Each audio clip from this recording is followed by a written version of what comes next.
Let's dive right in with a pretty wild idea. We're talking about this profound concept in Buddhism called Pragna, or wisdom. Now what if this incredible, transcendent insight is actually just a dormant feature of our brain? You know, like some hidden software that's just waiting to be activated? So that's the big question on the table for this explainer. We're really digging into this hypothesis that this supreme understanding isn't something you have to build from scratch, but something you just flip a switch and unlock. Is our biology literally pre-wired for enlightenment? Let's see what we can find out. Okay, first things first. Before we can even begin to tackle that, we've got to be crystal clear about what we mean by wisdom. Because, let's be honest, that word gets tossed around a lot. In this specific context, though, it means something totally different from just, being smart or knowing a lot of stuff. Yeah, we're talking about prajna. This is not about memorizing facts for a test. It's a fundamental shift in how you see everything.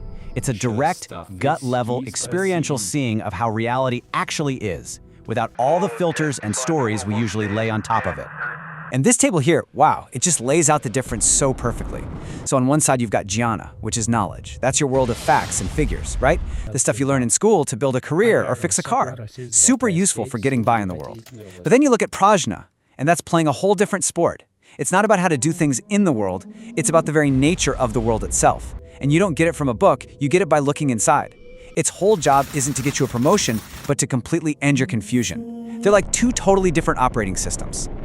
So, this huge distinction between wisdom and knowledge, it's actually built on an even deeper model of reality. And understanding this model is absolutely crucial for answering our main question.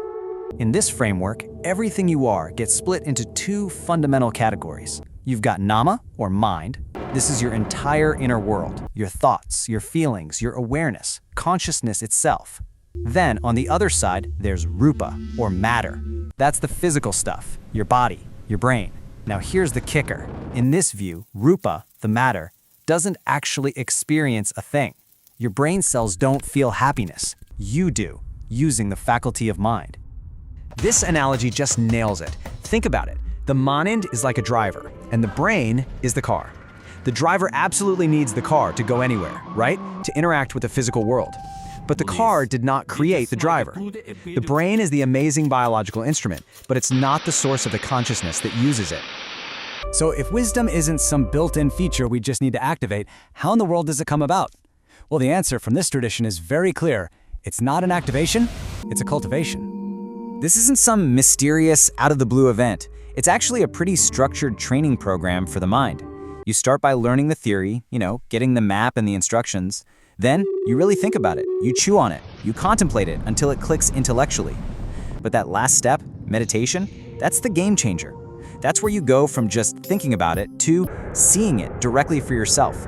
It's a process, not a password. And this quote from the Dhammapada just drives the point home. Wisdom arises from meditation. Without meditation, wisdom wanes.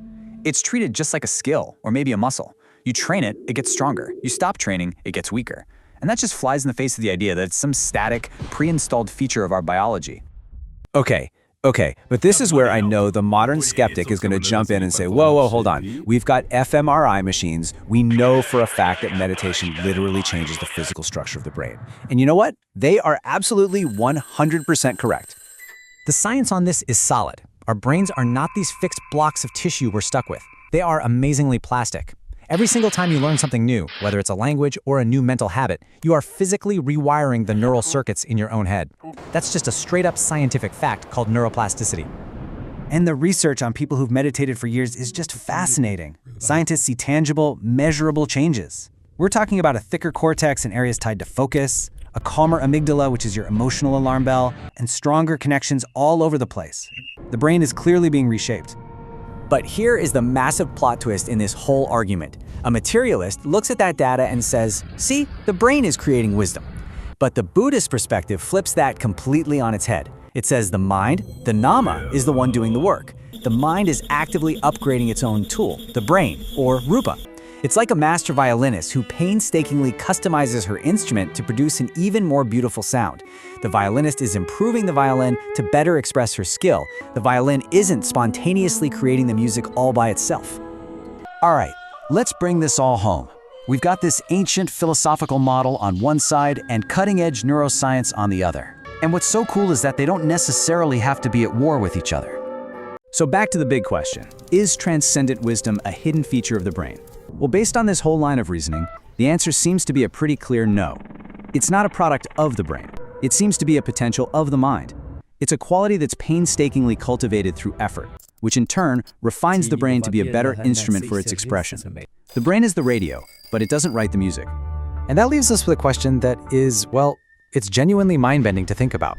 If our highest potential for insight, our capacity for wisdom, isn't ultimately created by or limited to the 3 pounds of matter inside our skulls, then what in the world are the true limits of the mind? What are we really capable of?